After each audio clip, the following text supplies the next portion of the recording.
Hello, everyone. It's very nice to have you here. We are going to talk today about one of the most fascinating subjects there is, becoming human. A conversation about empathy and the social brain. It's also one of the most interesting, most fastest scientific fields there is right now. And at first, I'm going to welcome Paul Bloom. He's professor of psychology at Yale University, author of Just Babies, The Origins of Good and Evil, and also How Pleasure Works, both very recommendable books. He also has a course on Coursera for those of you who like online learning. And he's carrier of the Research Prize 2017 by the Jacobs Foundation. And he's going to talk today about this book that stirred a lot of controversy against empathy as a moral guide. Please welcome Paul Bloom. Thank you.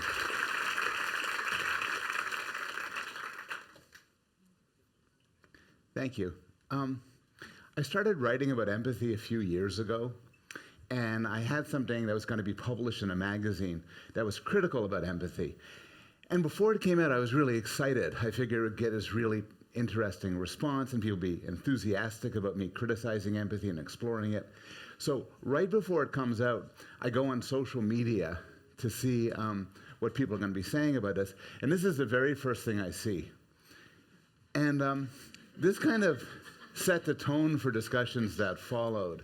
And so what I want to do in this 10 minutes we have together is try to convince you, if I can't convince you to be against empathy, at least I'll try to convince you it's not the dumbest thing ever. So part of the problem is terminological. People use the term empathy to mean different things. Some people use it to mean everything good, concern, compassion, and so on. I'm not using the term that way. In fact, I believe that these things are important, and I think empathy gets in the way of achieving them. Others use it in a narrower sense to describe the ability to figure out what people are thinking and feeling. And I'm not against this either. This is sometimes called theory of mind or mind reading or emotional intelligence.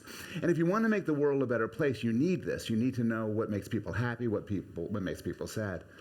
On the other hand, like any form of intelligence, this could be used for good or for evil. So if you're a seducer or a torturer or a con man, you'll also benefit from knowing how other people work. In any case, the sense of empathy I'm most interested in was nicely spelled out hundreds of years ago by the philosopher Adam Smith. So Adam Smith says that when we feel empathy for another, we place ourselves in his situation and become in some measure the same person with him, and thence form some idea of his sensations, and even feel something which, though weaker in degree, is not altogether unlike them. In other words, we put ourselves in other people's shoes.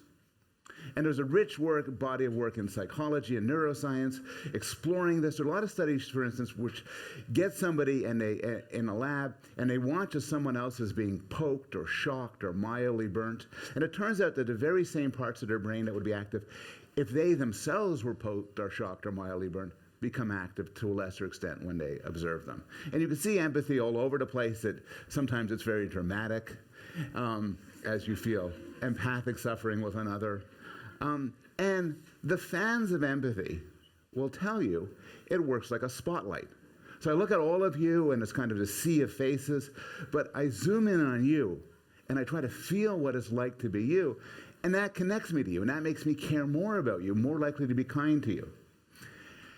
And I think this metaphor is a good one, but I think the metaphor also illustrates the problems with empathy.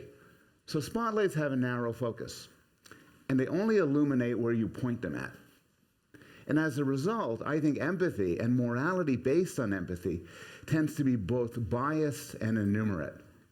And you see the bias in all sorts of ways. It's well known. This is a cartoon done at the height of the Ebola crisis, meant to depict the fact that there was an enormous amount of attention and concern and care for the very few light-skinned victims of the disease, and largely ignoring the far more numerous dark-skinned victims of the disease. One of my favorite neuroscience studies was done in Europe. They took men, and the men watched as another man was given electric shocks and was writhing in pain. If the man was described as being in the same soccer team, a fan of the same soccer team, as the subject. The subject's brain would light up with empathic distress and it'd wiggle in response to the suffering of other man. But if he was described as not being a fan of the same soccer team, empathy circuits would largely shut down and parts of the brain devoted to pleasure would light up as they watched them. The numeracy part is well known. If you hear about 1,000 people dying in a ferry accident in a faraway land, you don't feel 10 times worse than if you hear about 100 people. Largely when we let our emotions rule, numbers don't matter anymore, even when they should. This is illustrated in a classic study about 30 years ago where they asked people, how much money would you pay to rescue birds that were soaked with oil? And if you tell them about 2,000 birds, people say on average, about $80, 80 American dollars. Tell another group, 20,000 birds, they'll say, $78. Numbers don't matter. And when you rely on your empathic connections, on your feelings more generally, you get these sort of moral blind spots. Now, you might be saying, okay, so empathy isn't perfect, but still, it's such a force for good, it makes the world a better place. But there are numerous examples where it doesn't work that way, where it actually makes the world worse. One example I thought of a lot is child beggars. So if you go to parts of Africa and India, there's child beggars all over the place, and it's almost irresistible for a rich, well-fed, person. There's tremendous compulsion to give them money, but most people have analyzed the situation and say when you do so, you make the world worse. Because these children are not autonomous. They're often ruled by criminal organizations that enslave and often maim them. If you want to help, there's other ways to do so, but this is not a good way to do so. I was once on a radio program in London years ago with a minister. We were talking about kindness, and I gave that example. And this was like this live radio program. And she said to me, and I said this, and she said to me, that's the worst thing I've ever heard. She said, when I see a suffering child, I give, and our hands touch, and I feel this warmth and love. Now, I'm both non-confrontational and slow-witted, so I said, okay, I got to think about that. But now, years later, I have a response, which is, it depends what you want. If you want to feel good about yourself, if you want to feel a rush, that's exactly the right thing to do. If you want to actually help people and make the world a better place, you should do something different. It gets worse. If you think about atrocities like the lynchings of blacks in the American South or the Holocaust in Europe, and there's all sorts of motivations for these, but one motivation is empathy. Not for the people who are being killed, of course, but for those said to be their victims. Whenever a demagogue tries to get people to strike out at a group, they tell these powerful stories about the victims of the group.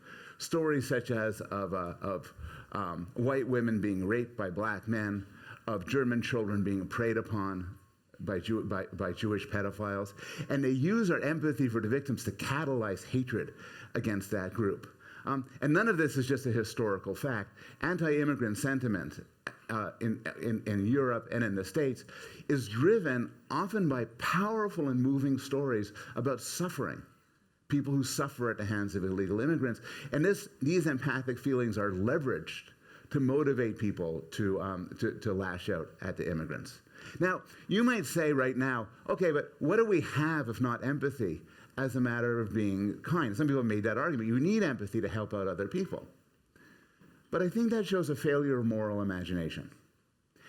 Every religious tradition, every philosophical tradition has granted that there are numerous ways to motivate kindness.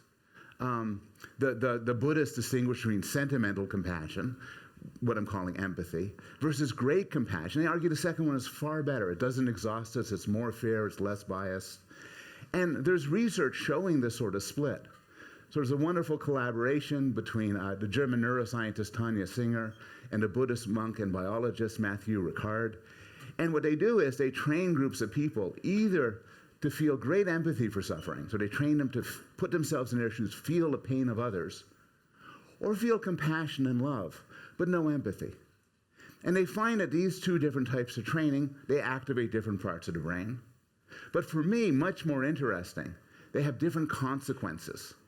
So, as they summarize in a current biology article, Compassion is an other-related emotion, gives rise to positive feelings, to love, to good health, to approach and social motivation. In our own laboratory, we find that people who are high in compassion and low in empathy tend to help others and do so joyously. But empathy leads to empathic distress, which is a self-related emotion, connects to negative feelings and stress, poor health, and burnout. And instead of helping, if you feel the pain of others too intensely, you withdraw. It's too much for you. Now, somehow you might be getting the impression now that I'm against empathy. Nothing could be further from the truth. I'm in favor of empathy in its proper place. So, for instance, empathy is a great source of pleasure. This is my younger son from a while ago. Oh, thank you. He's now 22 years old and shaped like a beer, so it's kind of different. So this is but Adam Smith himself noticed that empathy could be a great source of pleasure, feeling the joy of others. One of the great thrills of being a parent is you get to experience things you've experienced 1,000 times before. Fireworks, a hot fudge sundae, a Hitchcock movie. You get to experience them for the first time all over again through the eyes of your child. Literature, novels, movies, TV shows, get so much of their pleasure because we just enjoy reliving the experiences of others. So I'm all for empathy in its proper place. But what I'd like to suggest is, as a moral guide, as a way to decide what to do, how to shape the world, how to make people's lives better, it's a train wreck.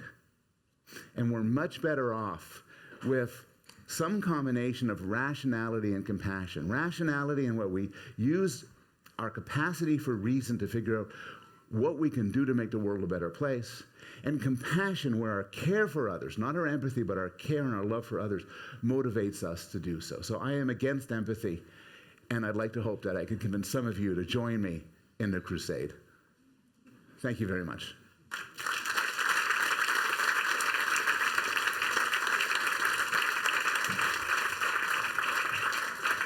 Thank you very much, Paul. All of you, or at least some of you, will get to ask questions, but first I have the privilege to chat with you, Paul. You make a lot of examples in your book about what would be better as a moral guide than empathy.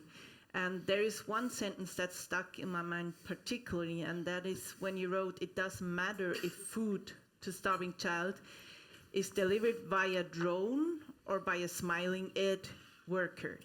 So that's just one example that you give. And when I read that sentence, I was wondering, really, is that really true? Or to ask an even dumber question, as that Twitter member would say, is morality even the most important thing?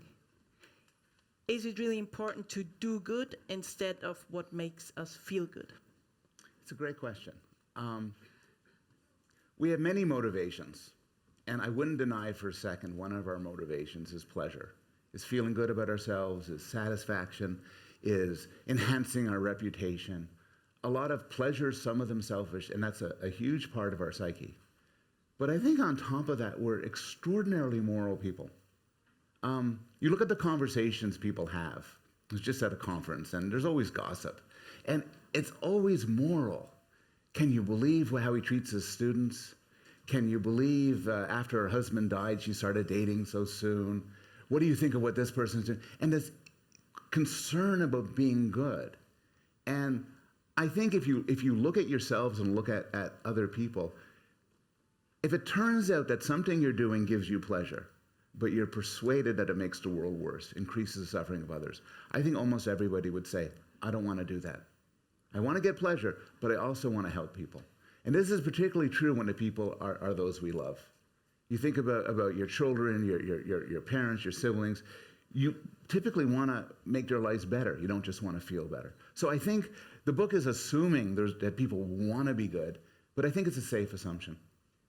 It is, probably. The question is, isn't it the story about being moral and the story about morality that matters? So we care more about altogether believing that something is good and don't like to look whether it really is good. It is true that we might have a moral motivation, but we do have other motivations, and sometimes people are reluctant to look closely.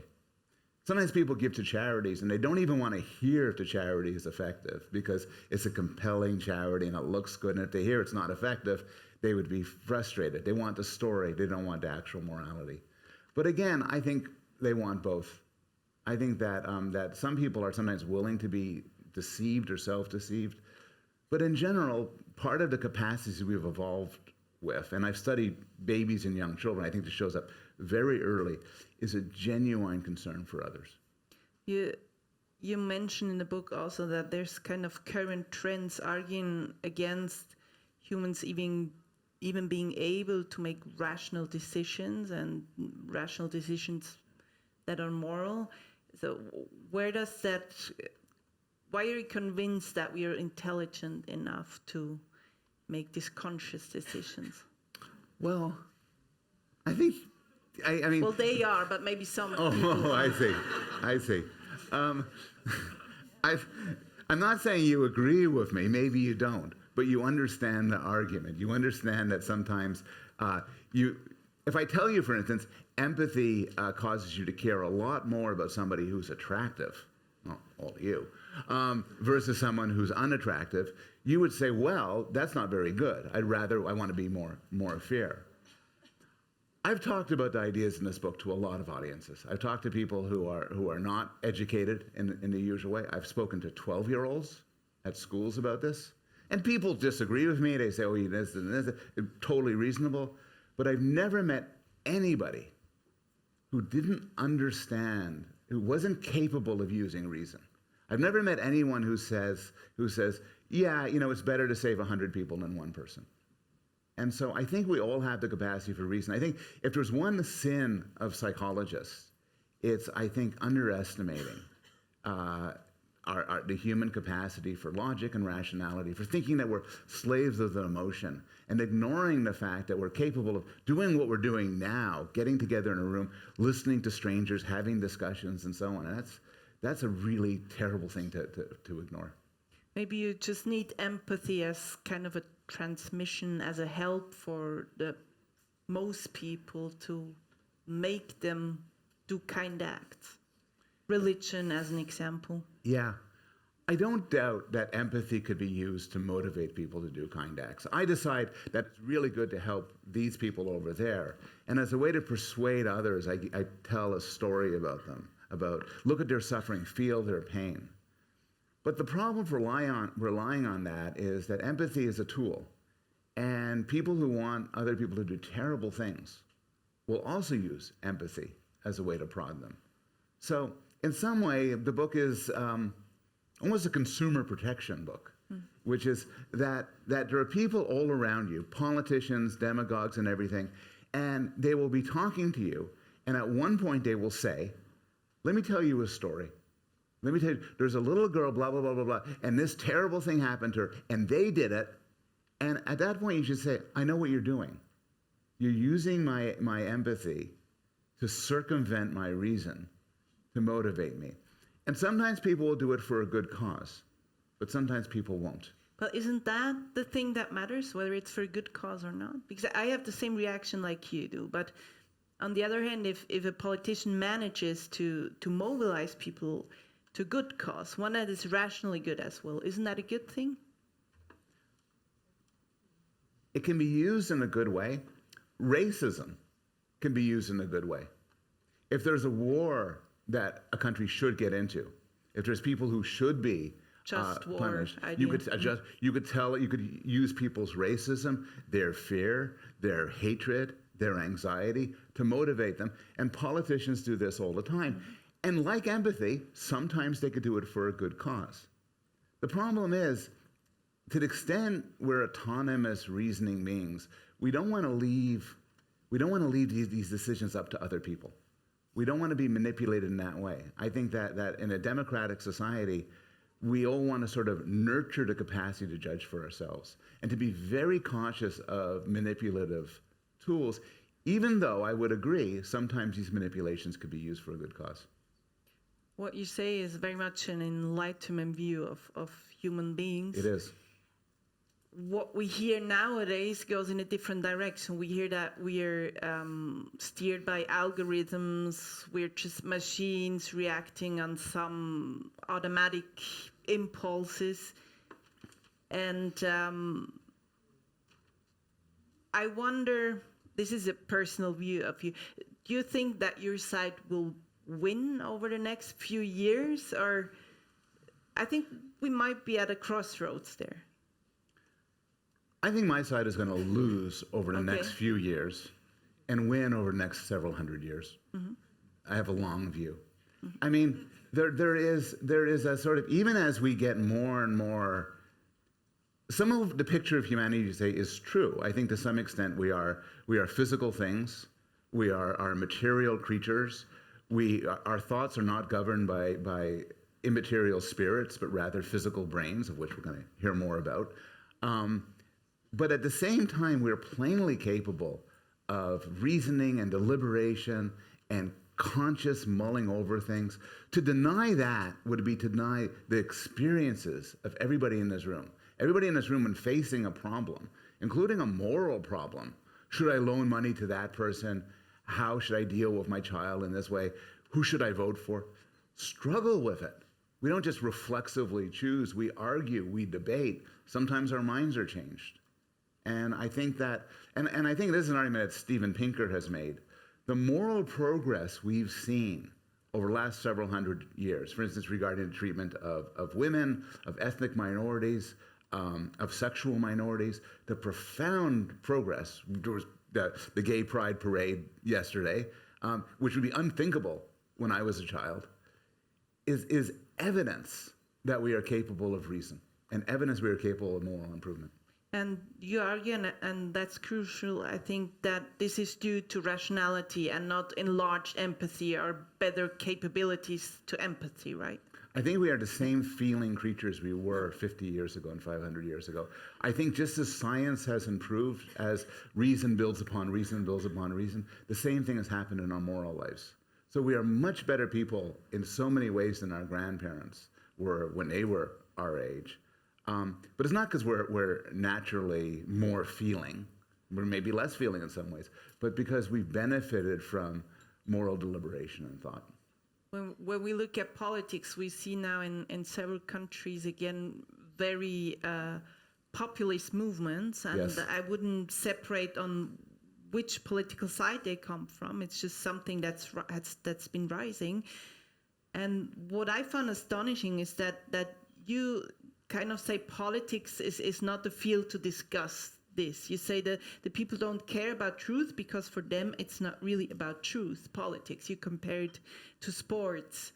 And that kind of, to me, ditches the ball, to stay with sports, because this is actually the field where it is most urgent to discuss this topic, whether politicians should seduce people, are seducing people more than they used to, whether we should apply to rationality. You usually get people tell you you're cynical when you say politics have to be rational. Yeah.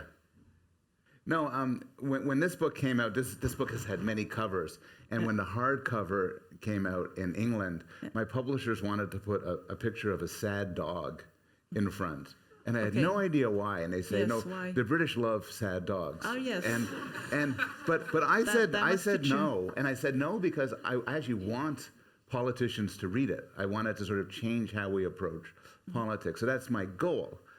My observation, which you were entirely correct, is that a lot of people, when it comes to politics, particularly national politics, it brings out our worst instincts because there's no practical cost in my own life for who I vote for and who I argue and what I put on Twitter. It's not like interacting with my children or planning my budget, which really want to get things right. Because people tend to care a lot about in-group versus out-group, signaling their virtue, protecting their reputation. And it takes a lot of, in some way, discipline to realize politics isn't, supporting your political party isn't like supporting your sports team. You should approach it differently. But I was observing many people don't. But don't you think it should be possible to do it? Yes. Okay. It is. and I'm optimistic. I mean, it is true there's a rise of populist movements, but we have also had leaders at different stages who are capable of sort of struggling through making choices based on facts, making Who would you think of? There's somebody coming to mind right away? Well, for me, I mean, this is an American example. For me, Okay. Barack Obama. So whatever one thinks about Obama's politics, he was always portrayed him as a deliberator. He'd always understand both sides. He'd often describe the other side, and he'd say, these are the positions we should take. And again, you might agree or disagree with him, but relative to the current American president, Obama really did take a lot of rationality into account. But funnily, he was a perfect example of somebody using stories and appeal Yes. to empathy to convince people. And he was actually what is not very often discussed. He was the one who started the social media influencing the very empathic pathos campaigns. So what do you make of that? I think a successful politician has to do both. I think a successful politician, to actually be good at his or her job, has to be a rational deliberator. To get elected, they have to be good at tweaking our emotions, at telling stories.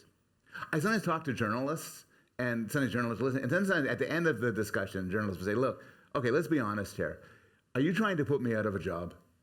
Are you trying to just say we should base our decisions based on statistics? Because I'm a journalist, I tell you stories. I work in stories. And my answer is, stories are great. I told one or two stories when giving a short presentation. Stories are great. But stories should be, once you've laid out the argument based on sort of objective data, then you could tell your story, to make it vivid, to make it understandable. But what a demagogue does, what an irrational person does, is there's only the story. There's a story which you hear a lot in the United States saying, these people have suffered at the hands of illegal immigrants. That's my story. Now we should expel illegal immigrants. And they don't ask, well, do illegal immigrants commit more crimes than native-born citizens? They do not, and stuff like that. Why has it become acceptable to talk about subjective truth? There is a lot of talk about now that President Trump has even made that more possible. But it started about, I would say, 15, 20 years ago, that people started saying on TV, well, it might not be true, but it feels true for the people. So that's what matters. It's a good question. It's one of these rare cases where the extreme right wing and the extreme left wing find common cause.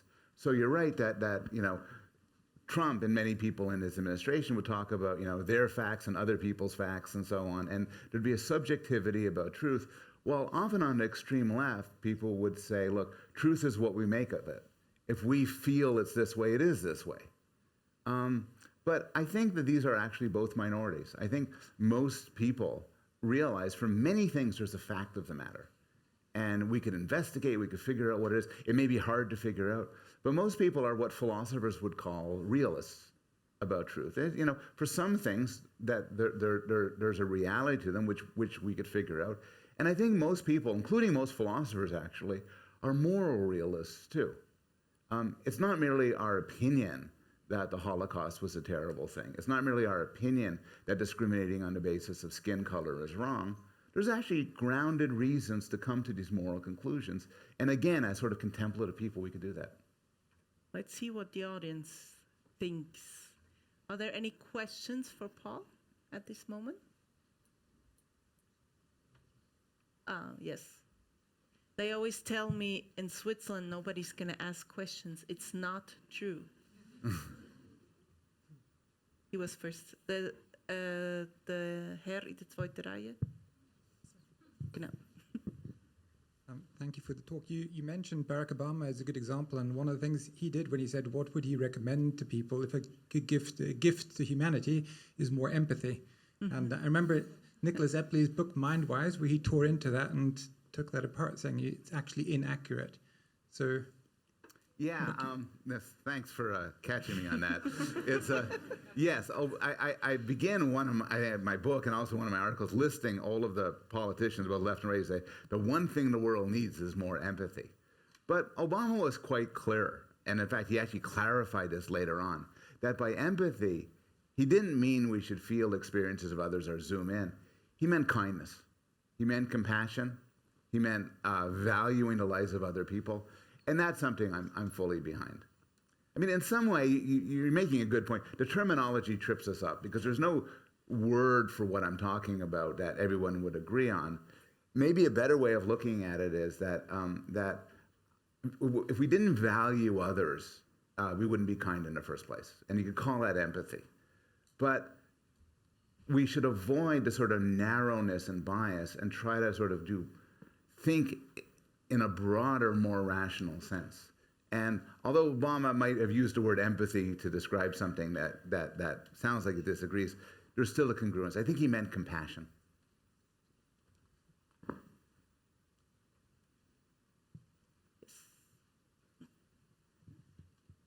And then the lady next. Yeah.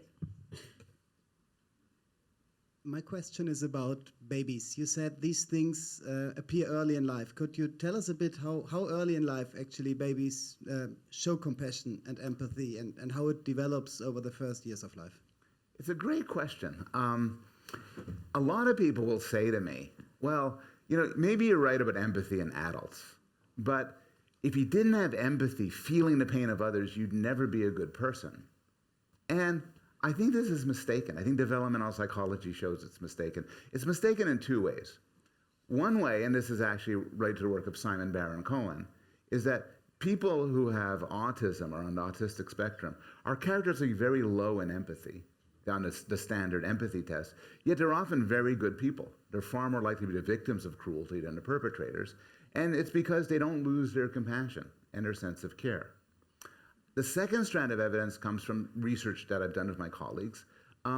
Very young children at about the age of 1 actually don't show that much empathy in a sense of resonating the pain of other people. What they do show early on is a desire to help, a compassion. If they see another baby crying, they might reach out and soothe the baby. If they see, and there's all these anecdotes about them soothing people and helping people and so on. But they do that before they start resonating to the pain of others.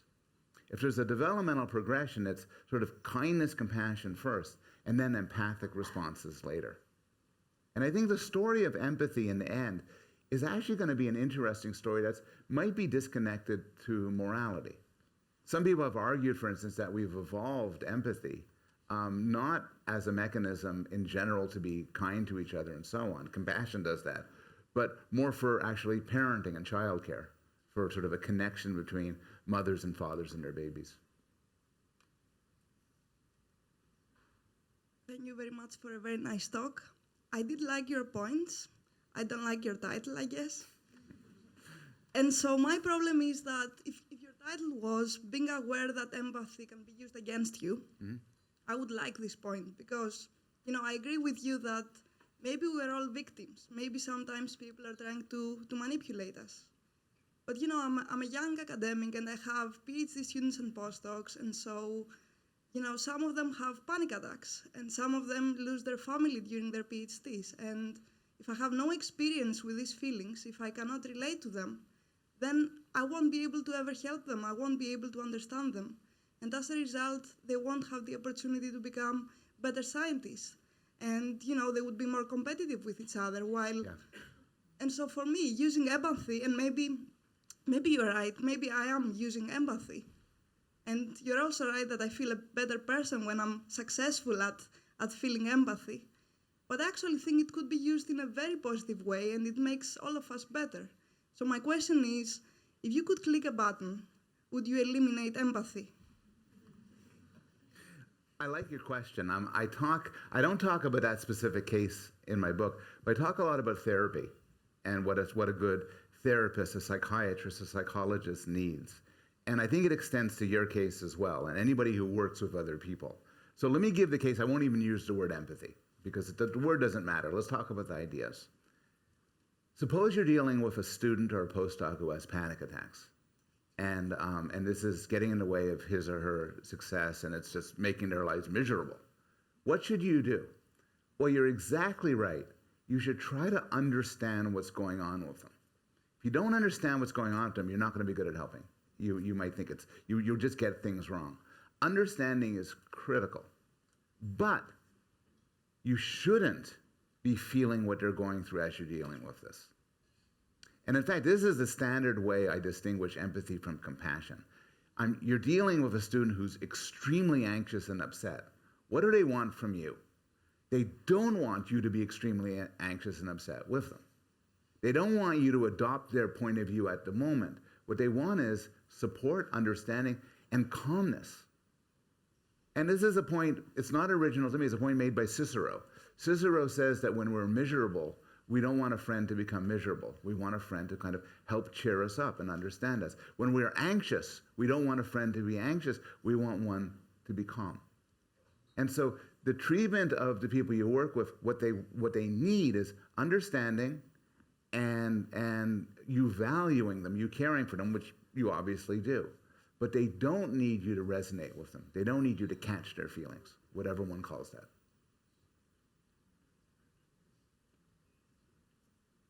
First, the lady in the back. Yes, there's actually 3 ladies in the back.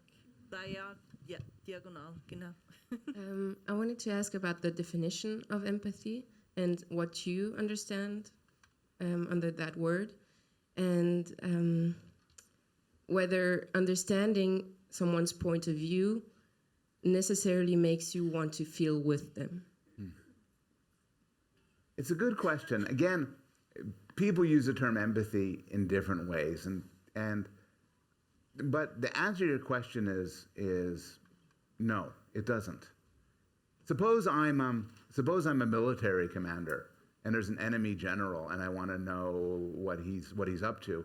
I want to figure, or suppose I'm a chess player and I want to know what my opponent is thinking, or a poker player. I'm going to want to understand them and know exactly where they're coming from and exactly what they're up to, but not so I could adopt their own goals, but so I could defeat them. And so what you're talking about is sometimes called cognitive empathy. It's understanding. And I think understanding, as we talked about with the postdocs and the graduate students, is critical for doing good, but it's also critical when dealing with an enemy. And so there's a critical divide between understanding somebody and adopting their interests. Having said that, to some extent, I think, particularly with people who do terrible things, when you know more about what went on with them, when you have a better appreciation of them, it does make you a bit less harsh towards them. You could start to understand, if I was in their situation, maybe I would have done the same. And I think in that way, understanding does make us a bit better people. Thank you. Hi. I'm reading a lot of articles lately about you should trust in your gut feeling. And I was wondering, even though it's such an irrational feeling, isn't it the point where you kind of can find the rationality and empathy and decide whether it's good or bad? So if I could put a billboard in every city in the world, what I would have the billboard say is, don't trust your feelings. Don't listen to your gut. And I'm saying this to some extent as somebody who's interested in neuroscience and evolution. Our gut feelings are the product of biological evolution and cultural learning. And they're designed to guide us through life. And sometimes, if for social situations and so on, sometimes your gut will get it right. But it's not there to do the right thing. My gut tells me that somebody who looks like me and speaks my language, their fate is much more important than somebody who looks very different and doesn't speak my language. My gut tells me the most important people in the world are my children and people I love, and everyone else much less important. My gut, if we looked at this audience 50 years ago, your gut would tell you that that being gay is repellent and disgusting and wrong. And I think what moral progress often involves is overriding your gut. So I called this book Against Empathy, but I could have well called it Against Gut Feelings in Morality. It's maybe some of even better. It might have sold even better, yeah. Or just don't listen to your heart. Yeah. Yes. Good, very good, very good. We have Read your book now. okay now. Yeah, she was first with the black T-shirt, then the lady here, and then was somebody on the left. Yes, yeah. You mentioned theory of mind earlier, and I was wondering whether you see theory of mind and empathy as 2 separate components, or if you see empathy as like a subcomponent of theory of mind, as it's often said to be like the emotional aspect kind of to theory of mind? It's a very good question. It gets kind of deep. I see them as separate. So I would define theory of mind as the capacity to understand what's going on in other people's heads. To know that, that you're angry at me, and when you say this, it means that you're thinking about this, and you're paying attention to that, and so on. And while empathy is the sort of emotional connection. But you're quite right. In order to feel empathy for somebody, to experience the world as they do, to feel their pain, you need theory of mind. Because otherwise, how do you know what to feel? It's not as if you're in pain, it's not as if by magic your pain comes to me. If you're in pain, for me to know it requires looking at your face, listening to your voice, using theory of mind.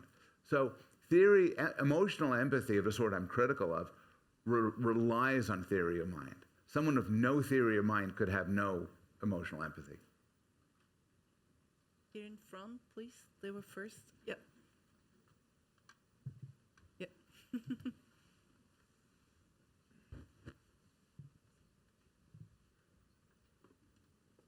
Thank you. What I wanted to say is that it sounds like partially you're in favor of empathy as long as you experience pleasure through others, right? Okay. Yes. And it becomes kind of a defensive stance that empathy becomes bad when you're feeling not so good through others. But I get your point of not being used in a moral way. I think that's the main point of the discussion, and it's not quite against empathy per se. Right. I mean, a worse title for my book would be Against Empathy When It Comes to Moral Decision Making and Moral Action. But let me try to be more clear, which is that what I'm saying is empathy actually, if somebody could strip the human mind of empathy, I would say no, because it's such a great source of pleasure. It's a pleasure of sex, the pleasure of sports, the pleasure of fiction. All involves experiencing the world as others experience it. And I think that's fine, but I just don't think we should use it to make moral decisions. And I feel that way about other emotions too. Sexual attractiveness, feelings of lust, it's great, but it's a lousy way to make moral decisions. Absolutely true, I would agree, but is it not possible to be empathic for a moment, enough to connect to others and then use our rationality to make ultimate decisions? Yeah, I agree that we shouldn't make decisions based on empathy because they're not ours in a sense. But I believe it's possible to be empathic as long as it needs whatever for the time it serves, and then make a rational decision. Well, so in a sense I agree with you. Empathy is often involuntary, and so we feel powerful empathy, and sometimes we go on and put it aside and be rational, and then it didn't do any harm. But feeling empathy always carries a risk. Suppose you're in a situation where you're having a dispute with the person next to you, and just for a second, I feel great empathy for you. And now I step back. But the problem is, I didn't feel empathy for the person next to you, or the other person, or 10 other people, or your community, or your family. I only felt empathy for you. And that's going to skew the balance. That's going to mean that my eventual decision, to the extent it had an effect on me, is going to be biased towards you. It's no wonder that when people are trying to make a case where they want something, they want other people to be punished, they want resources, they feel my pain. Let me tell you what it's like to be me. And they do this because it gets the other person not to be objective and fair. So I think sometimes empathy is unavoidable, sometimes it could be harmless, but it never helps.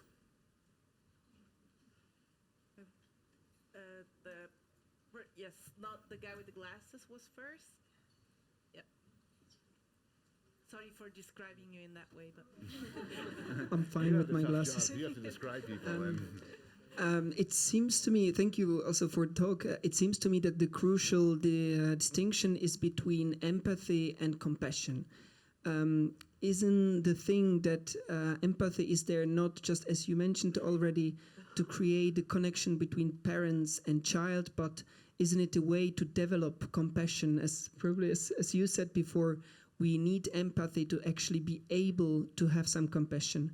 And you pointed toward that babies already actually have compassion before they have empathy, but maybe isn't it about the ability to work in society and to connect to people which we probably would otherwise not have any compassion, because as you said, they are too far, they are too distant, they are too different.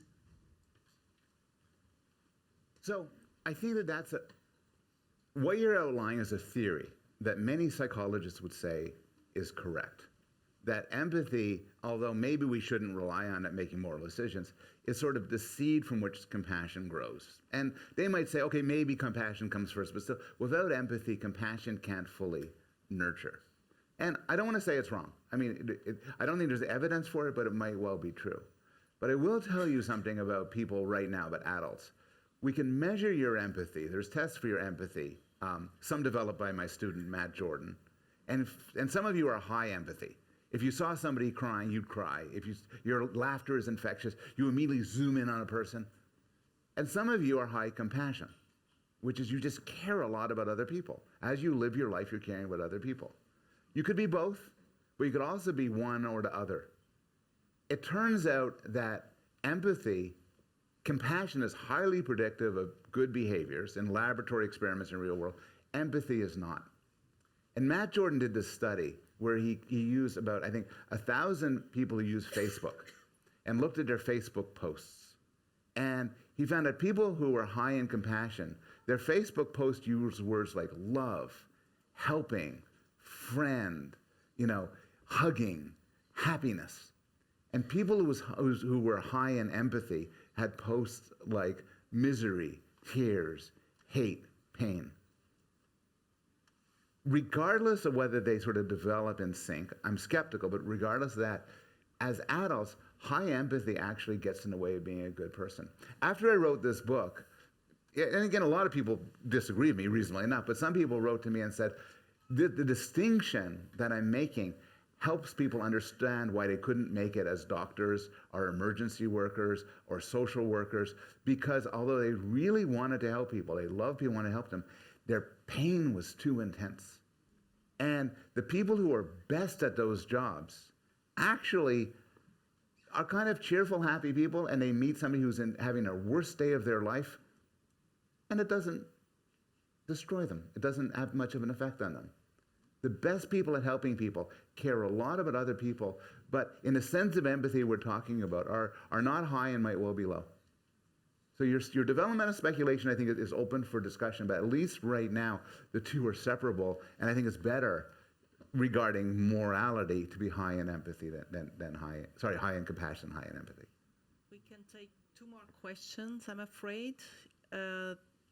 Yes, and then the lady in the back. Thank you. Do you have specific strategies in mind that might help us as individuals and as societies to extend compassion beyond our narrow tribe, beyond the in-group? Thank you. Oh, that's such a good question. I don't have that many insights. I guess I would say, I'll say something speculative and then say something more grounded. The speculative thing is there are arguments. I don't think the data is anywhere near this, that mindfulness training and mindfulness meditation somewhat dampens emotional empathy and increases compassion.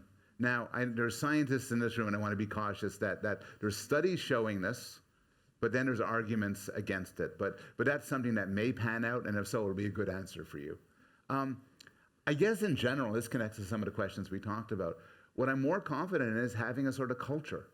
And the culture is a culture in which it's a culture of compassion and a culture of neutrality and impartiality and rationality, as opposed to a culture of feelings. Right now, even though we might instinctively favor our own race when it comes to resources and caring, we'd be ashamed to say so. And if we felt ourselves about to go that way, we'd say, oh, I don't want to think that way, I want to think another way. I'd like to do the same thing with empathy more broadly, where we sort of say, yes, I feel it's exactly right for me to give so much of my money to other Swiss people in need, even though people in another country might need it more, and then step back, because we have time, and say, is that the best use of it? Will that make the world a better place? If so, go ahead. But if not, we should recognize that we're just being biased and try to defeat that bias. And so I can imagine a bigger cultural change happening, and some places work differently than others in that way. And one example of this is simply being skeptical of politicians who try to manipulate us in this way. One more question. Yes. Thank you. So actually, I wanted to take that question a bit further. So we live in a world that is, at the moment, informationally dominated by very emotionally charged disputes and very biasing opinions, especially in the political landscape, right? So while I completely agree that more compassion and less empathy probably would be a good way to approach this, right? And meditation and mindfulness could be a way to do it on practical sense. You cannot just go around and tell people, go meditate, go think critically, right? Do you have any kind of practical way you think what could we do in order to actually get there? Thank you. I guess the most practical, so in some way I think you can tell people to do these things, so I'd be cautious about meditation. But here's my immediate practical take-home message. And my answer is, I'm telling people to do this. And my one immediate practical message is, beware of what I'm calling empathy traps.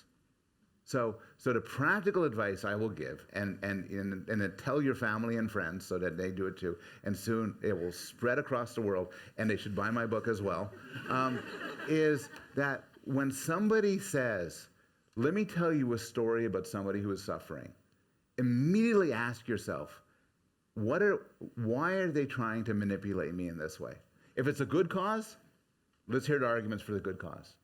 But in modern politics, in the sort of hurly-burly of modern politics, it often begins with your empathy for a victim, and it ends with, so we should throw these people out of the country, we should put these people in prison, we should kill these people. And so being warned about empathy traps, being warned about empathy at its worst, is one immediate practical take-home of the work I've been doing. Thank you very much. Thank you.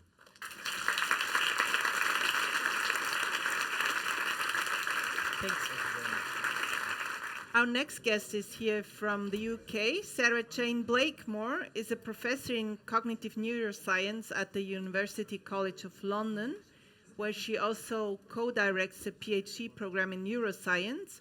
She's a fellow of the British Academy, also a carrier of the Klaus J. Jacobs Research Prize from 2015. 2018, she got the Royal Society Prize for Science book.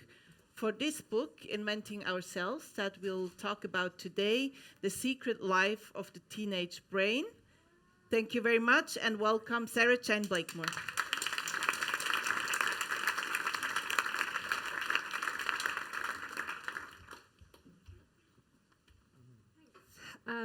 Right, I have no slides, so I'm just going to talk about the teenage brain. So first of all, I want to start this talk with a letter that was written to the Guardian newspaper a few years ago. So this is a reader who wrote into the Guardian newspaper and said, "There's nothing like teenage diaries for putting momentous historical events in perspective. This is my entry for the 20th of July, 1969. I went to Art Centre by myself in yellow cords and blouse. Ian was there, but he didn't speak to me. I got a rhyme put in my handbag from someone who's apparently got a crush on me. It's Nicholas, I think. Or man landed on moon." And the reason this diary extract really nicely illustrates adolescence is because it shows that to this particular girl at this particular moment in her life, less important is the fact that man happened to land on the moon for the very first time that day, and more important are things like what she's wearing, who she likes, who she doesn't like. Adolescence is the period of life in which our sense of self-identity, and particularly our sense of social self, that is how other people see us, undergoes really profound transition. So if you think back to your own teenage years, it's things that characterize you to the outside world that take on a step change in importance. So things like your music taste, your fashion taste, the peer group you hang out with, who you like, who you don't like, even your moral beliefs and your political beliefs can take on, and normally do take on, a sudden increase in importance, because this is the period of life in which you are trying to establish yourself amongst your social group. So how do you define adolescence? That is something that's actually not that straightforward. Often we define it as the period of life that starts with puberty. So the beginning of adolescence is defined biologically by the hormonal and physical changes of puberty. And the end of adolescence has a much more vague definition, which is the age at which you attain a stable, independent role in society. So it can go on quite a long time. There are probably some of you who wonder whether they still fit this definition. And if you think about that definition, what's interesting is the very strong cultural differences between the different ways different cultures expect adolescents to behave and to function in society. So in our culture here in the West, it's completely socially acceptable to be in full-time education, to be living with your parents right throughout your teenage years and even into your 20s or maybe your 30s. But in other cultures around the world, that's not the case at all, and children are expected to become independent. So they're expected to earn their own money as soon as they can and to have babies as soon as they reach sexual maturity. Now, some people have argued that because of these very big cultural differences in the way we think of this age group, that adolescence, this term we use, is a recent Western phenomenon invented about 100 years ago by a psychologist in the US, and doesn't really, some people argue that adolescence doesn't really exist as a sort of biological period of development. But I think there are many reasons why that's not the case, and why in fact adolescence should be considered as a unique period of biological, psychological, and social development. And I'll just very briefly go over 3 pieces of evidence for this. First of all, if you look at adolescent typical behaviors, by which I mean behaviors which we stereotypically associate with this age group, so things like impulsivity, or heightened risk-taking, or self-consciousness, or peer influence, those kinds of behaviors you can see across cultures, even in cultures where societal expectations of this age group differ vastly. In addition, across species, adolescence is not unique to humans, far from it. In fact, all species of animal undergo a period of life between going through puberty and becoming fully sexually mature adults. And in that stage of development, you can measure behavior, and you can see changes in behavior like risk-taking and impulsivity. There are many labs around the world that do this, and they mostly study adolescent development and adolescent behavior in rodents, in mice and rats. Mice and rats go through about 35 days of adolescence, and in those 35 days, you can measure increases in risk-taking, increases in exploration of the environment, and very big changes in social behavior. There was one study published a few years ago showing that adolescent mice drink more alcohol when they're with other mice, but that's not the case for adult mice who drink the same amount of alcohol whether they're on their own or with their cage mates. Across history, now one of the things that I find interesting about adolescence is how much we as a society demonize them and are very negative about them. That's nothing new as well. Across history, if you look at historical descriptions of this age group, you see striking similarities with the way we describe adolescence today, and strikingly similarly negative. So I've picked out a couple of examples just because they're very old. One is from Socrates. So over 2,000 years ago, Socrates, he talks about youth, what he calls youth a lot, and he says things like they have bad manners, contempt for authority, they show disrespect for elders, and love chatter in the place of exercise. Aristotle as well spoke a lot about youth. He says things like they're passionate, they're irascible, they're apt to being carried away by their impulses. Youth is when people are most devoted to their friends. And he goes on for many passages about this age group, and mostly really quite negative. So there's nothing unique about adolescence in terms of our culture in the West, our species, or this moment in history.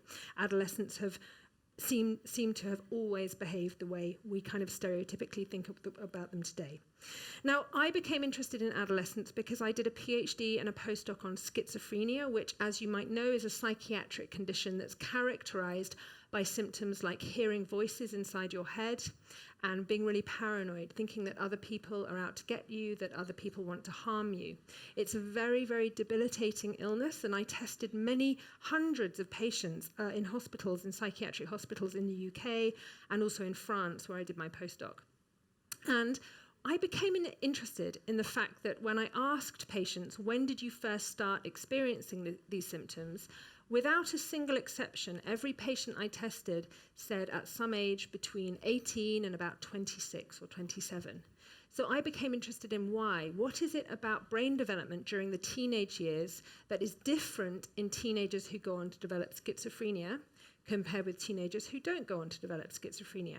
Now, at the time, that was in the early 2000s, when I looked at the scientific literature, to my surprise, there was virtually nothing known about how the human teenage brain changes. We just didn't know. And in fact, going back a bit further, during my undergraduate degree, I was taught in my developmental psychology and my developmental neurobiology courses that the human brain stops developing in childhood. That was just about 22 years ago that I was taught that. And I know I was taught that because I kept my textbooks from my undergraduate degree, and that's exactly what they say. Now we know that that's completely not true. And in fact, the human brain continues to develop right throughout childhood and throughout adolescence into the 20s and even into the 30s. And we know that because over the last 20 years, we've been able to scan the living human brain of all ages using MRI scanning to track changes in brain structure and brain function across the lifespan. Many labs around the world do this and have been doing it for 20 years, and this has built a really rich picture of how the brain changes. It changes in many, many different ways. For example, the structure of the brain changes throughout development, with white matter increasing and grey matter decreasing during adolescence. There's a very substantial increase in white matter, which contains the tracts that connect up different brain regions together, allowing them to communicate with each other. That increases right throughout adolescence and even into the 20s and 30s. And at the same time, there's a very substantial and protracted decrease in grey matter, particularly in the cortex, the surface of the brain, and particularly in regions like the prefrontal cortex and the parietal cortex, which are brain regions that we use to make decisions, to plan, to have self-awareness, and to interact with other people. So these brain regions are undergoing really substantial and protracted change right throughout adolescence and into early adulthood. And we don't know very much about what's happening at a cellular level, but we have a pretty good idea based on animal studies and studies of post-mortem human brain tissue. And we think that the cellular changes that underlie these changes in grey matter and white matter in the human brain are neurodevelopmental mechanisms that make the brain particularly plastic. What that means is they make the brain particularly able to adapt to the environment that it's growing up in. Now, the reason why that is important is because heightened plasticity in adolescence might be one reason why this period of life is a period of vulnerability to negative environmental experiences, rendering it a period of vulnerability to, for example, the development of mental health problems. We know that 75% of mental health problems develop before the age of 24, mostly during the period of adolescence. It also renders it a period of opportunity. Heightened plasticity means that you're better able to learn, and you might benefit particularly from things like intervention and rehabilitation. Now, in the final minute, I'm going to tell you a bit about how understanding brain development during adolescence can also tell us a bit about behavior during adolescence. So one of the behaviors that I think is really quite universal is self-consciousness, and particularly embarrassment in front of one's parents. This is something that happens to most of us when we go through puberty and early adolescence. There are many anecdotes that I'm sure some of you have your own. One of my friends told me that before puberty, what differentiated his children before and after puberty most was their levels of embarrassment, particularly in front of him. So before puberty, he said that if they were messing around, having an argument in a supermarket, he would say, "Stop messing around and I'll sing your favorite song." So they'd instantly be quiet and he'd sing in public. After puberty, that became the threat. The idea that their dad would sing in public was enough to make them behave. Another friend of mine bought some bright blue sneakers, which his 14-year-old son asked him whether he bought them off the midlife crisis shelf. And his 2 teenage sons banned him from wearing his trainers in the entire village in which they go to school. We have an idea that the brain is activated differently, and there are physiological differences like to stress levels, which you can measure by measuring the amount of sweat on your hands when adolescents think they're being watched, compared with when adults or children think they're being watched. That's a series of studies by Leah Somerville at Harvard. So there might be a sort of biological reason for why adolescents feel particularly self-conscious. I'm most interested in social development in adolescence, and the fact that if you think about things like risk-taking, we worry about the risks that adolescents take, like smoking and binge drinking and taking drugs. Those are risks that adolescents don't tend to take when they're on their own, but instead they take them with other people, with their friends in particular. And many, many studies have shown that adolescents are particularly susceptible to peer influence. We think this might be because it's particularly important to adolescents to be included by their peer group, included by their social group, that being excluded by their social group results in very negative feelings for all of us, adults as well, but more so for adolescents. And this is my final point, sheds a more rational light on some behaviours that appear to be irrational, like taking up smoking or binge drinking or whatever it might be, in adolescents who know about the health risks of those things.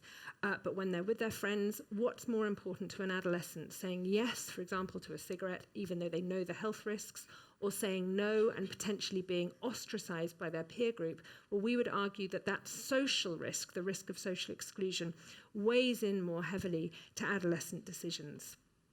So, to conclude, the last 20 years has shown us that the teenage brain is undergoing a huge amount of change.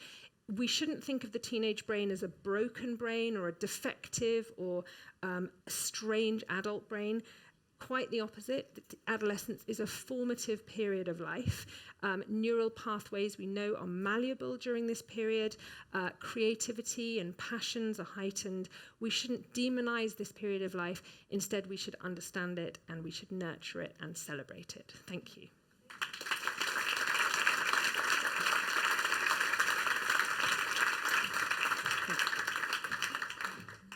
Thank you very much. I would first like to understand your research a bit better and then talk a bit about what we can learn for society or maybe education, about what you found out and your colleagues about the teenage brain. You actually described one study in your book where you looked at how the brain processes social emotions, both in adults and teenage girls, adult women, teenage girls. And you took some embarrassment stories, is what you call them, which were designed to be relevant to girls and young women. One is, your dad started doing rock and roll dancing in the supermarket, or you fell asleep on a train and dribbled on the person next to you. Ooh. So what were you hoping to find out with these studies, and what did you find out about the brain? Yeah, okay, so that was a series of studies which were carried out by one of my former PhD students, Stephanie Burnett, who now runs her own lab in a different university in the UK. And we were really interested in social emotions. So social emotions are defined as, or can be defined as, emotions that require an understanding of someone else's mind. So social emotions are emotions like guilt and embarrassment. In order to feel guilty or embarrassed, you normally have to think about how someone else would feel about you as a consequence of your action. Whereas to feel scared or angry, you don't need to think about someone else's emotions or mind. And when you compare activity in the brain, when you're thinking about scenarios that evoke a little feeling of embarrassment or guilt, like those ones, compared with scenarios that evoke feelings of fear or disgust, say, you see activity in what we call the social brain network. And the social brain network is made up of about 4 brain regions. It's very consistently activated whenever you think about other people's minds or their emotions, and it's activated by social emotions for that reason. That's in adults, and there have been lots and lots of studies done on the social brain and social emotion processing in the brain in adults. But what we found was that when we compared social emotion processing in adolescents to adults, one part of the social brain network, which is called dorsal medial prefrontal cortex right at the front, is more active in adolescents than it is in adults when they do exactly the same task, just thinking about social emotions. Now, what's interesting is that there are now about 10 other studies that have shown exactly the same thing. When you get adolescents to do some kind of social task that involves thinking about other people's minds, this part of the social brain network is activated in adults as well, but it's more activated in adolescents. So there's a real consistency with that finding. And we don't know why. One of our main hypotheses, which we're looking at the moment, is it might be that adolescents and adults use different cognitive strategies or mental approaches to solve these problems. It's not that they find them harder, they don't. There's no evidence that they don't do as well on the task, in those kinds of tasks. But maybe they're using a different strategy. Like maybe it's more, once you become an adult, thinking about other people's minds and social emotions is more automatic, for example. You also wrote that it could be that they kind of imagine what situations could be like rather than draw back on situations that they have already experienced, right? Yeah, so maybe adults have accumulated so many different social experiences that they just roll them off. You know, they just roll them off automatically. They have all these different social scripts for a whole variety of different social situations, whereas by the age of, you know, if you're an early adolescent, 12, 13, 14, you haven't had so many social experiences yourself. So you have to do more of a kind of rational calculation of what might happen in that situation rather than relying on your own experience or something similar. So would that mean that teenagers have more fantasy? Well, I think that's a bit of a different question, but actually, interestingly, there is some evidence from Evelina Krohn's group in Leiden that, yes, they do, and that adolescents think more creatively about situations than adults do. You can test this on various different slightly strange creativity tasks where you have to think of weird endings to stories or strange links between different words, and adolescents tend to be more creative than adults. And I mean, that's scientific findings published in scientific journals. But I think that makes sense. If any of you work with a range of ages, as I do, it's often the youngest people in the group who have the most creative interpretations of data or creative ideas for new experiments. And are then not taken seriously because they're seen as dysfunctional. Well, I take them seriously. Exactly. And what I also learned from your book, interestingly, is that the famous marshmallow test has been repeated at least with part of the sample when these kids were grown. So the marshmallow test, I'm sure most of you know it, was looked at 4-year-olds, I think it was, whether they could keep themselves from eating a marshmallow for a certain while and would then get more marshmallow to eat. And that showed to correlate with later life success in different dimensions. Yeah, believe it or not. But that's probably because, so delaying gratification, these 3-4-year-olds were told to not eaten the marshmallow that was right in front of them for 15 minutes while the experiment went out of the room. There were secret cameras filming them, and they did everything like sit on their hands so that they didn't grab the marshmallow, look away from it. Some of them did eat it. There were lots of individual differences. Some of them licked it, and some of them ate it. And they measured the amount of time these young children could wait before eating the marshmallow. Some of them got to the end, the 15 minutes, in which case, as they were told, they would get an extra marshmallow for waiting. So that was like delaying gratification of a bigger reward.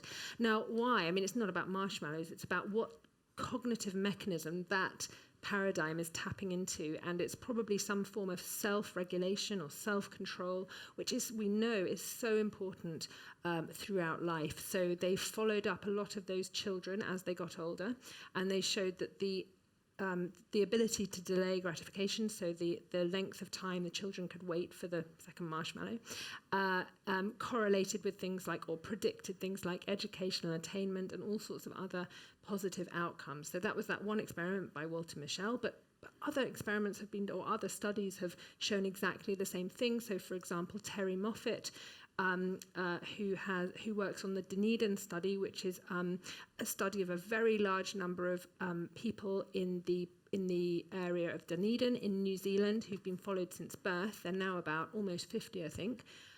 She's shown exactly the same thing, that measures of self-regulation in childhood predict all sorts of positive outcomes, from everything from educational attainment, to salary, to the likelihood of being caught in the criminal justice system. And there's something really fundamental and positive about self-regulation. And it seems that in this regard, scientists have found out that the two systems, the limbic system, that's the really emotional, animal part of the brain, and the prefrontal cortex, don't develop in the same pace in the average person. There's individual differences, it seems.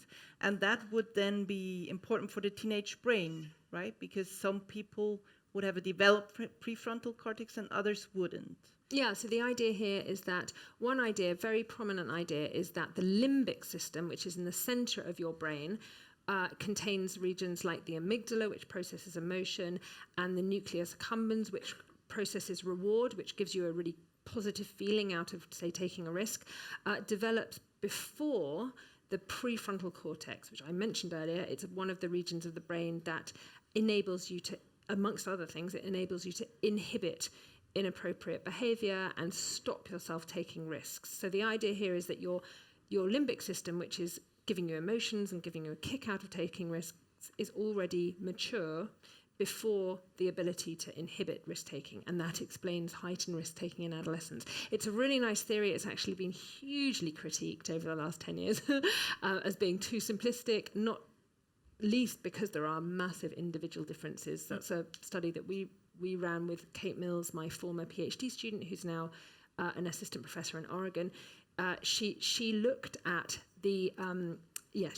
how these two regions of the brain develop, expecting to see that in young adolescents, the limbic system to be fully mature and the prefrontal cortex still to be changing. In fact, the main finding from that study was the enormous individual differences. Some people's limbic system is out of kilter with their prefrontal cortex, others isn't. And the key question is why. I mean, that's something a lot of people are now becoming really interested in, individual differences in adolescence. Some adolescents take loads of risks, other adolescents are very risk averse. The brain develops in very different ways in different adolescents. Why? What is it about the genetics or the environment, for example, the culture or the socioeconomic environment, your nutrition, your exercise, all these different environmental factors? How do they contribute to the development of your brain and your behavior in adolescence? Could that explain what we call in everyday life early developers and late developers? Some that are just not mature when they're 18 and take 10 more years to mature? Could be, and the answer is we don't know, because these, if you think about it, the studies that you'd need to do would need to follow people for 10 years and ask them all sorts of questions about risk-taking and maturity, and also track their brains, and we haven't been able to do that yet. But that study is now being done in America. There's a very big study called ABCD, which stands for Adolescent Brain and Cognitive Development Study, where they're tracking brain and behavior and hormone and genetics measures from 12,000 children aged 9 to 10 over the next 10 years, and they'll be able to ask that question exactly. Oh, very interesting. When will the results be out? Oh, well, they're starting to come out already, because what's really interesting, if anyone is interested in this, is that this is completely open access. So this is a sort of new dimension of in my area of science, this push, which, by the way, interestingly, has really come from the bottom up. It's come from the early career researchers, this push for open science, this idea that our data should be open to anyone to analyze. And the ABCD project data are open access. The first wave is already freely available to anyone who asks for it and tells them why they want it. And people have started not only to analyze it, but there are already papers coming out on it. Very good. Well, let's talk a bit before we open up for the audience about what your findings and the findings of your colleagues could mean for the school system. That you mentioned several times also in the book that it's really important to take teenagers seriously, to take adolescent brains seriously, to think about what kind of conditions they need to learn. So what do you know in that respect? What could you advise teachers? Like I said, this field is pretty young. This field really has only been around for, 20 years, but largely in the last 5 and 10 years have we learned a great deal about the adolescent brain. So it's still really quite young, and it's probably too young to draw very strong conclusions about how to change the classroom, how to change teaching for adolescents as a result. But I think there are a couple of things we can draw from it. Firstly, a lot of adolescents find it really useful to know about how their brains are changing. It's useful because adolescence for some people can be a really difficult time, a time of turmoil and change and transition, and this is when things like it's quite normal to develop sort of rumination, thinking negative thoughts a lot, and we've all been there, and you might remember that yourself. It's sometimes not an easy time to go through. So knowing about how the brain is changing and how these changes are natural and adaptive could be quite useful, especially if you see, sometimes it's really useful. Not that I showed any slides, but sometimes it's really useful to visualize these things and to see how the brain is changing so much, but then it does stabilize. And that's the general pattern. These things do stabilize eventually. So it gets better. It gets better. And also, there is one area of neuroscience which I think probably does have implications for schools, which is about the circadian rhythm, the body clock. So we know that from animal research and also human research that the circadian rhythm shifts at puberty, such that after puberty, melatonin, which in humans is the hormone that the brain produces in response to dark at night, and it makes you feel sleepy. And we know that melatonin production in the brain happens about 2 hours later after puberty and throughout the next 10 years in humans, compared with in childhood or adulthood. And that means that teenagers find it quite hard to go to sleep early in the evening. That's why they're awake in the evening. And also they find it hard to get up in the morning. It's not the only reason. They also have new social life, new academic and non-academic commitments, and everything gets shifted a bit later. But the fact that part of it is biological, some people have argued has implications for what time young people should start school in the morning, because effectively we get them up in the middle of their night and make them go and do a maths or physics lesson or whatever. And maybe that's not quite in line with their biological development. But of course, we also have to think about society, and it's not just a question of making schools in line with biological development, but also we have to think about things like the fact that parents go out to work and they may not want to leave their teenager in bed and hoping that they'll wake up in time and get themselves to school. As they usually won't. Yeah. Yeah. Thank you very much. I think we'll open up at this point for the audience. Are there any questions for Sarah-Jayne? Maybe somebody who's raising teenagers right now? Yes, here in front.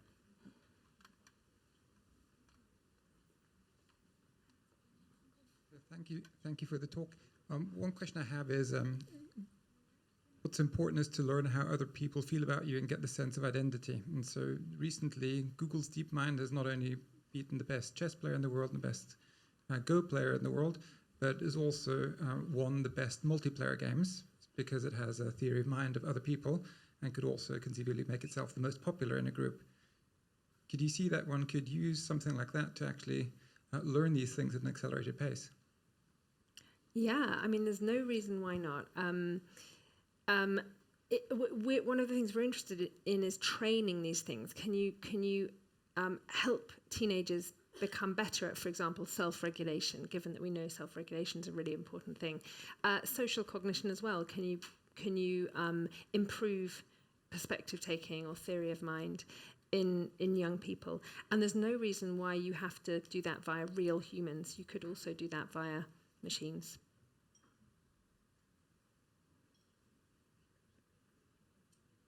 So the research on the teenage brain development has had tremendous consequences in the criminal justice systems, in particular in the US. And I heard a few doubts in your presentation. Do you think these consequences were like premature and actually not justified by the research that was quoted? You can explain this much better than I can. Yeah. No, actually, no, I don't think that. I think that was really quite early on in the research as well. So this, for example, the criminal justice system in the US in particular, but also recently a bit in the UK, and I don't know about other European countries, has become interested in this research. Not surprisingly, this research has got relevance for how we treat juveniles in the criminal justice system. In the US, the first time that this research, brain research on the teenage brain was used in criminal justice was in 2005. There was a Supreme Court inquiry into the death penalty for minors. By the way, before 2005, the death penalty was given to minors, and quite a few, I think something like 26 minors were given the death penalty between 1970 and 2005. But on the basis of a lot of evidence, including evidence from neuroscience, and particularly driven by Larry Steinberg, who's one of the major researchers in this area in the US, they changed that. So they made it illegal, federally illegal, to give the death penalty to minors. That, I mean, you don't need a lot of evidence, I would say, to argue against the death penalty for minors. That's fine, even though it was very early on in the science. Now there are so that was quite a harsh, big question about a harsh penalty. So now there are more nuanced questions about more nuanced laws, and there it does become tricky, because although I think this evidence is relevant, it certainly shouldn't be the only thing taken into account in making these laws. So, for example, one of the things that the head of the criminal justice system in the UK is interested in is the fact that if someone commits a crime in a group, this is, I don't know about any other laws, but in the UK, if someone commits a crime in a group, their punishment is harsher than if someone commits the same crime on their own. Now, that goes against what we know, and we really do know a lot about social influence in adolescence, how adolescents are particularly influenced by when they're in a group of friends. And perhaps for very good adaptive reasons, for perhaps they're really not very good at controlling that in the heat of the moment. They go along with their friends because the drive to be accepted by the peer group is so strong. And yet it's exactly the opposite of the punitive system in the UK. So that kind of question is currently being debated, but it's not a simple question to answer, and certainly shouldn't be answered just by cognitive neuroscience and experimental psychology. Thank you. More questions? Yes, here. Yeah. And then 2 rows behind. Thank you. I've done a little bit of that neurofeedback stuff for the last 20 years. I've made a lot of observations, and I think right now at this point I've observed that many people, including adults, are suffering from low self-esteem. And you talk about self-regulation, which is neurofeedback. Which it does is helping people to self-regulate. And there was just an article the other day about they're saying that the brain is developing very quickly between ages 1 and 3. But I find what's happening is that a lot of the people are lacking the self-esteem, which is an independence. And I've talked to other people that today a lot of parenting is done through guilt and shame. So it doesn't encourage independence, and which doesn't encourage self-regulation. And I think that if people would get to the teenage years, is that they would have more ability not to control. And I don't like to use the word control, because when you have control, you have expectations. So there's a lot of anxiety, a lot of fear, and so on. Is that would it be possible if they had better parenting, which I think there isn't a lack of today, would there be better developed brains? It's a really good question. How do you inject self-esteem into people, into children? And I mean, it's the million-dollar question. We don't know the answer to it, because if we did, we'd be doing that. One series of results that I think could be relevant are a series of studies showing that adolescents learn better from reward than from punishment. So you can look at this in many different ways. I mean, I'm talking about very controlled experiments, so not learning in the classroom. I think we don't really know about that yet so much from a scientific point of view, but learning associations between symbols, for example. Adults learn equally well from reward, by which I mean payment, and punishment, by which I mean taking away payment. Adolescents only learn from reward and not from punishment. I think there's something really interesting there, and something that we, in everyday life, you know, we don't take that into account at all in schools and in parenting. We tend, our kind of instinct is to punishment, to, you know, take things away, to ground children and young people if they do things wrong, but actually maybe that doesn't really have very much effect on their behaviour, and we should be thinking about reward. And other series of studies have shown that it's immediate rewards, and particularly social rewards, that work better than long-term rewards. Do you have any clue as to why they react better to rewards? No, but I think not really, but I think there is quite a lot of evidence that immediacy is really important for adolescents. So one thing that develops across adolescence is the ability to future thinking and to delay gratification. And so immediate reactions, particularly positive reactions like reward, work better than some kind of promise of something in the future. Yes,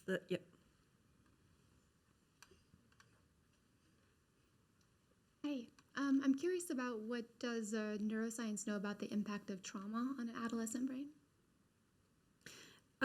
Yeah, so there is, I don't work on that, but lots of my colleagues do. And so we know there's a lot of work on childhood trauma in many different guises, and the effect that has on the developing brain. So work, for example, by my colleagues at UCL, S.E. Veding and Eamon McCrory, have shown that childhood maltreatment affects the development of the brain, particularly emotional areas of the brain like the amygdala, and that development continues in a different way throughout adolescence as well, so it has long-lasting effect on the brain's development. Similarly, studies in Cambridge by people like Ian Goodyear and Anna-Laura van Hermelen have shown the same thing. And actually one of their findings, which I think also might be relevant to your question about self-esteem somehow, is that it's about resilience. So what makes some people resilient and other people unresilient to adverse childhood events. And Anna-Laura van Hermelen a couple of years ago published a paper showing that the biggest factor in determining resilience was the quality of friendship. So this is self-reported friendship quality in early adolescence. That was the factor that predicted resilience to mental health problems a year later, more than anything else. The second factor was strong family relationships. But the interesting thing was the first factor was quality of self-reported quality of friendships. And it wasn't number of friendships, and it wasn't objective quality of friendships. It was just how you perceive your friendships in early adolescence. So I think that's something that also we should be thinking about. Probably don't think about enough how to support young people's friendships and relationships with their peers. Yes, first the person here, and then you two. Yeah. Yeah, my question is also on the heels of the self-esteem one, because that's very much what my business is about as well. And I've discovered that the more aligned you are with your true self, the more authentic, the more sure you are, the more real you are, the more you know yourself, you're actually less affected by what others think of you. And this is so interesting about adolescents. They're so affected by what others think of them. And I'm curious, as you do your research, what you learn about, especially in adolescents or even adults, the more they are true to themselves and don't actually look for the validation from others, whether or not this leads to a healthier, more fulfilled person who's far less likely to be, have mental challenges or emotional. It's interesting. I think in some ways you've really pinpointed the sort of tensions around adolescence, because I think that's probably true, but on the other hand, the whole point of adolescence is that you are building yourself. You don't really know who you are at the beginning of adolescence, and you spend a very long time gradually becoming independent from your parents and creating your self-identity. That's not to say that your self can't change after adolescence. Of course it can and often does. But adolescence is the period of life in which our sense of self undergoes huge amounts of development. So it's hard to know how adolescents can be true to themselves when that's in a period of flux and development and change. And maybe that's exactly why. Maybe that's exactly why they're so susceptible to peer evaluation and peer influence, because they're trying to work out what their friends think of them and where they fit in the social hierarchy and what is expected of them. And they have to be attuned to that. So it's a really adaptive process. It's a really adaptive part of development to be very attuned. But it can go wrong. It can go wrong, and we see that on, a lot with bullying. Bullying is peaks in early adolescence, and we know that bullying leads to really poor outcomes for the victim in terms of mental health. It also, we see it in things like, I expect some of you are wondering about social media. I'm often asked about social media, but social media like Instagram or Facebook or whatever, that taps into this need for social evaluation and social acceptance in a way that could be damaging for young people. Two people in the back, and then one person here. Yes, I saw you. Good. Yep. To what extent do you think it's possible to generalize what we know about adolescents to the whole population? Because as you said, it's really there's so many individual differences due to extraneous variables from environmental factors that just are really difficult to be accounted for from the research that's been conducted. Yeah, it's a great question. I think that largely almost all the research that has been done so far in cognitive neuroscience is based on averages, average teenage brains compared with average adult brains. And that makes no sense at all, because actually there is so much variation into individual variation, and probably that carries much more meaning than the average. On the other hand, the average does tell you something. If you look at how the brain develops, for example, there have been many different cohort studies in European countries and in America, and if you take the average, they all develop in a remarkably similar way. So there's something very certain and robust about the way the brain changes during adolescence, no matter what country or city you're growing up in. So in some ways, the averages do tell us a lot, but they tell us something very crude. It's something new. We didn't know that 20 years ago. We do now. And now is the time, and that's why a lot of scientists are starting to look at individual differences. Some people's brains, although all teenagers that have been studied so far in European countries in America, their brains develop in very similar ways.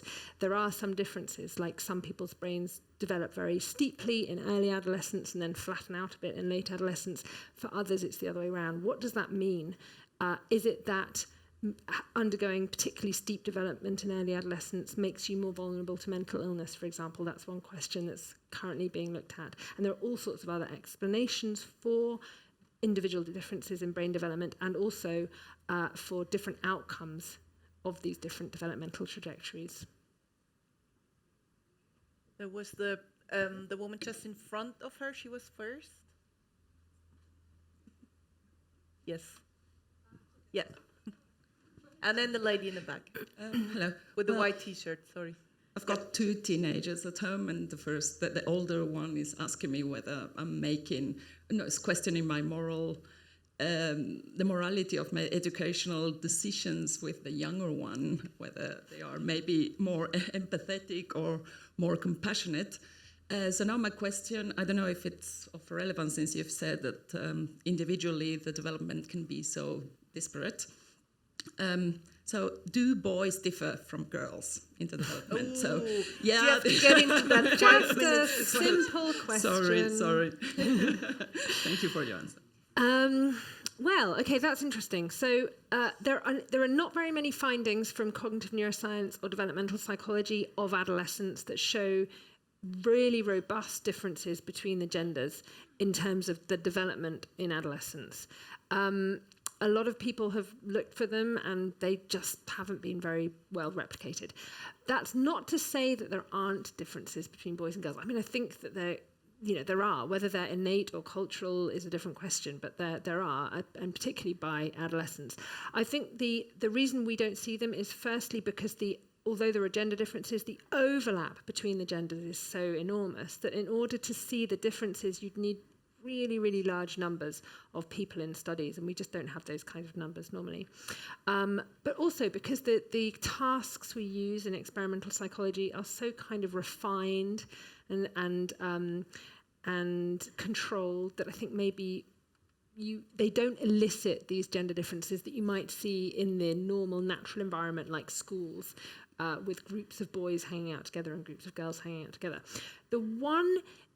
One of the exceptions is mental illness. So the rates of mental illness suddenly increase after puberty, and that's true for both boys and girls, but the types of mental illness are different. So before puberty, for example, depression has very low rates in childhood, and it's about the same for boys and girls. After puberty, twice the number of girls suffer depression compared with boys. There's a really big gender difference there, and we don't know why. We don't know whether it's something to do with the estrogen that suddenly increases at puberty in girls.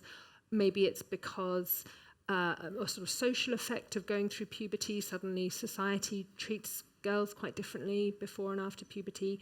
Maybe it's other reasons that explain these gender differences, like increased worry about social evaluation in girls compared with boys. For boys, teenage boys experience more substance abuse problems than girls. Suicide is more common in boys and men than it is in girls and women. So there are gender differences for sure, but when you try to hone in on them using really precise psychological paradigms and looking at their trajectory across development, it's very hard to find.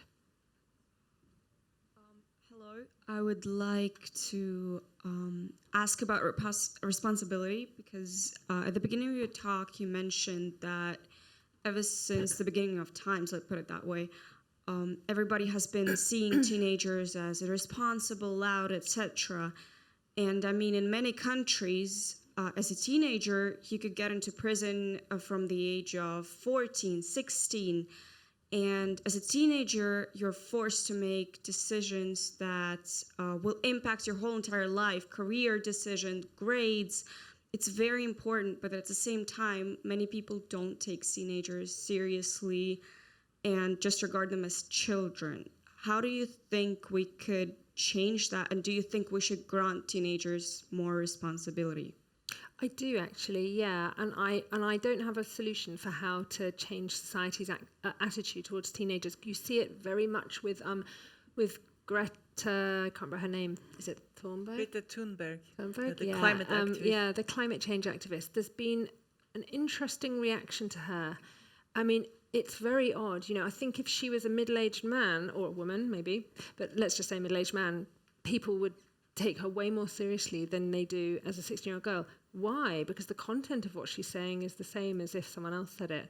But on the one hand, she's taken seriously because she's very vocal and she's getting a voice, and people are listening up. But if you look at the criticism of her on social media, it's unbelievable how people feel that they can treat her because she is a 16-year-old girl. It's really a strange thing, and I'm not quite sure how we change this in society, but we need to, and probably through increased awareness of adolescence and adolescent development and adolescent strengths, for example, we might be able to do that. I mean, I think it's already happening. Actually, I think it's already happening where society is becoming gradually a bit more positive towards adolescence in some ways.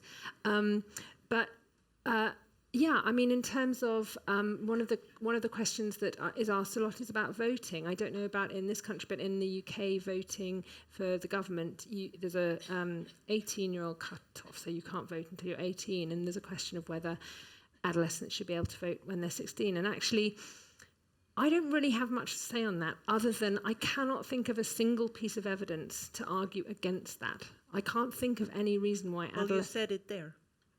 You're in favor of it.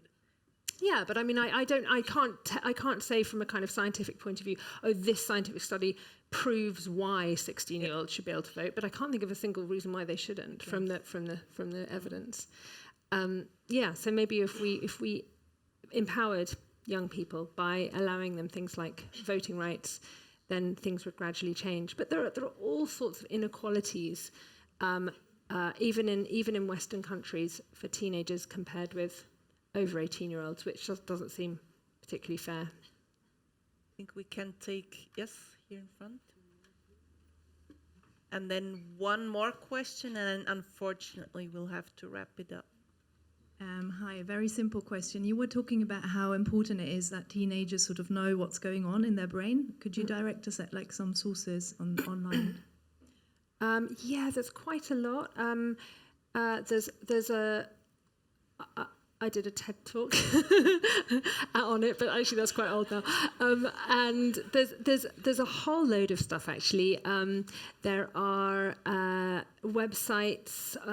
For example, the Society for Neuroscience website has something on the teen brain. Buy her book. I'm sorry you wouldn't say it, but buy her book. There's a lot of it, right? Yeah, a lot of sources. Really, a lot of sources. That's aimed at parents and teachers, but I know a lot of teenagers who've read it too.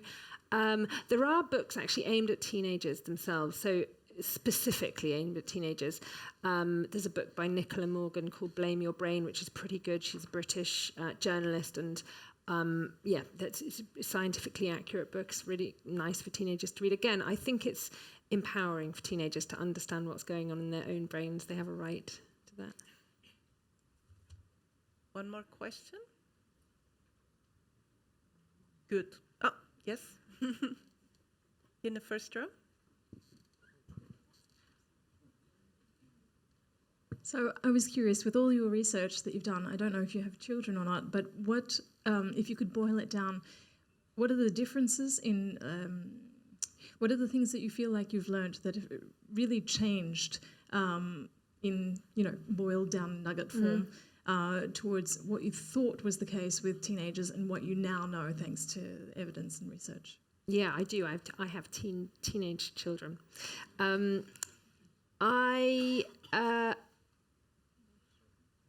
think that a lot of teenage behaviours were used to be put down to, and some people still put them down to, just kind of insolence and laziness and being a rebel for the sake of it and making stupid, irrational decisions.